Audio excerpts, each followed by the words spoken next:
नांदेड़ जिले के 1600 से ज्यादा देहातों में से 1450 देहातों में कोरोना पूरी तरह से खत्म हो चुका है। आगे भी जिले के तमाम देही मुकामात पर एहतियात से काम लिया जाएगा। इस तरह की उम्मीद जिला परिषद की चीफ ऑफिसर वर्षा ठाकुर ने एक अखबारी बयान के जरिए जाहिर की है। यहाँ इस बात का जिक्र करना जरूरी है कि कोरोना मुतासरीन में जब तेजी के साथ इजाफा हो रहा था तो शहर के अलावा देहातों में भी कोरोना मुतासरीन बड़े पैमाने पर पाए जा रहे थे।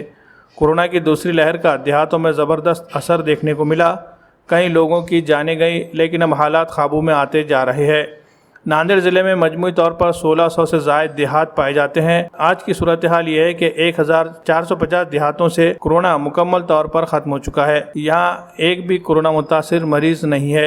ये बात जहाँ एक तरफ इत्मीनान का बाइस है, वहीं दूसरी तरफ तीसरी लहर के इम्कानात को देखते हुए सभी लोगों को हर तरह से चौकन्ना रहने की भी जरूरत है। देहातों से कोरोना को खत्म करने के लिए जिला इंतजामिया, जिला परिषद इंतजामिया के अलावा हेल्थ डिपार्टमेंट की जानिब से बहुत से इक़दाम किए गए। खास तौर पर कोविड गाइडलाइंस पर लोगों को अमल पैरा होने पर आमादा किया गया। देहातों में ग्राम पंचायत और पंचायत समिति के अरकान ने भी अपने अपने तौर पर बेदारी लाने की कोशिश की, जिसकी वजह से आज कोरोना पर काबू पाने में कामयाबी मिली है।